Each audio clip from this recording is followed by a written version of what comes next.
Hey, what's up, and welcome to live.besttechie.net, the place where we talk tech, answer your tech questions, and of course, everything technology related.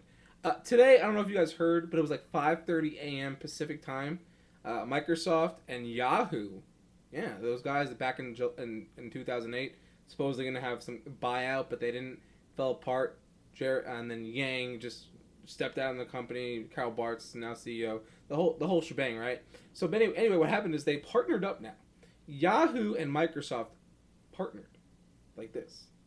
They did, and basically, what's going to happen now, in the next 10 years, is a 10-year deal. What's going to happen? Microsoft's going to power Yahoo search. It's going to be Bing. You know, Bing. A lot of good press about Bing lately. And Yahoo's going to handle all of the ad deals and things like that. So basically, what's going to happen is you're going to have Yahoo.com. It's going to be a Bing search. So whenever you use Yahoo, you're going to be searching Bing. At least when you search, Yahoo has a lot of other web properties that you can, there's a lot of Yahoo websites and things like that. But their search, which is going to be powered by Bing. Now it's not going to happen immediately. It's going to take a little bit. But anyway, that's what's going to happen. Now, I don't know if you guys remember this, but back in 2000, Yahoo teamed up with Google. They partnered, and Google powered Yahoo's search results until 2004, when the deal ended, and basically Google just exploded from there. Now, I think Microsoft is kind of hoping that they will have a similar effect here.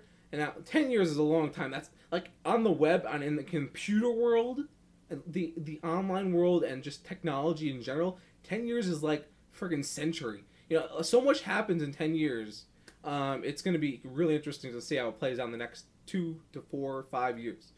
Anyway, but here's the thing that's going on, in my opinion. So Microsoft's hoping that they will get good brand. They'll have good branding. People will like their results, and they will create sort of a market share, a larger market share by using the Yahoo partnership, right? So here's the problem, though.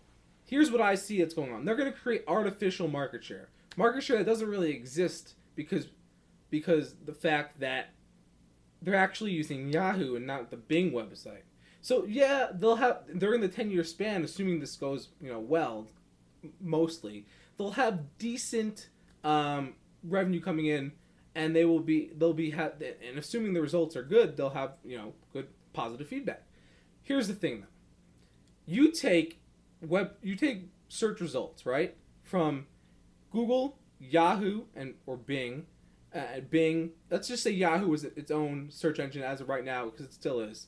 Yahoo, Google, Bing, and let's say Cool, or there's a bunch of other ones out there, or Ask. You take those search results, right? And I think Ask is even powered by Google still. But anyway, you take those results, you take off the branding, you put them all on a white page, right? You list them down just the way that they, just so they all look the same, right? Then you take a Google logo and you stick it on one of the pages. Whether it's Google's or not, what's going to happen? That page of results is automatically going to be the favorite. I'll tell you why. People use Google and they like Google the best, for at least 98% of the people, 99% of the people out there. Why? Why is Google something so special in people's minds? Well, here's my theory. People use Google for the following reason. Relevancy, right? But where does relevancy actually come from, right? Where do you get the idea whether something's relevant to you or not? Based on past experiences.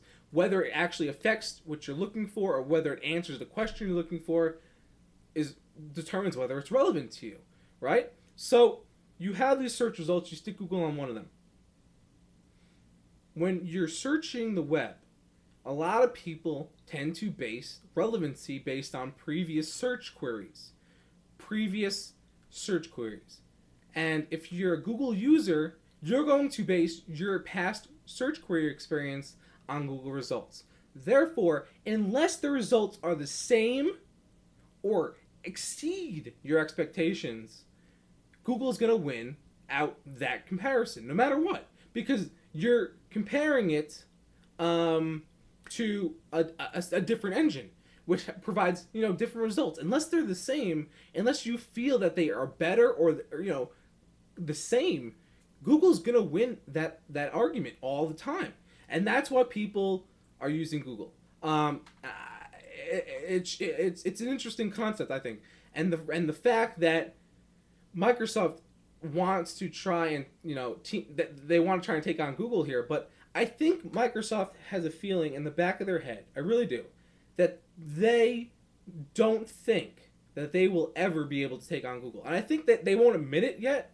But I think they have. I think they know, and the reason is this: Microsoft, they want to be. Well, all I think Microsoft wants to do here is be a solid number two competitor, a good alternative, or a great alternative to Google. But I don't think that. I think they know that they won't ever be able to take over Google, and honestly, I don't think anyone will until, and because eventually it'll happen. But until there's a problem that needs a solution, a service that needs a service that meets a need or fills the solution to a problem that either doesn't exist yet or will exist, or they can create the problem and then create a solution for that created problem. If that makes any sense. Until that happens, until there's a service that does something that Google doesn't do or does it better, or not better, but in a way that answers a new problem, then it's never then that company or that either exists today or will exist in the future will be able to beat Google. Until that happens, I because eventually it will, but until that happens, I don't see Google as going away from number one. I really don't. This deal is great for both Yahoo and Microsoft, but I don't, and I see it as going to be a good, solid alternative to Google. It's going to be a number two, but it's never going to be the number one. And I think Microsoft and Yahoo know that. I think they just want to create a solid number two product, and that's as good as it's going to get. Until one of those companies creates something better, that solves a different need, that expands upon in a way that Google doesn't catch on fast enough, or that doesn't want to take on that until I realize it's too late. Until then, it's never going to happen. They're never going to be number one, and that's my personal opinion on that. I'm curious to know though what you think about the Yahoo and Microsoft deal. Do you have any opinions? Whether you think they'll be able to take on Google? Will this be the downfall? You know, I'm interested to know what you have to say. Leave a comment on the blog or in the YouTube channel, not the YouTube video page, and get back to me. Or you can email me besttechie@besttechie.net. Or you can visit my website, which is, of course, besttechie.net. Until next time, we'll see you. And remember, take care of your computers.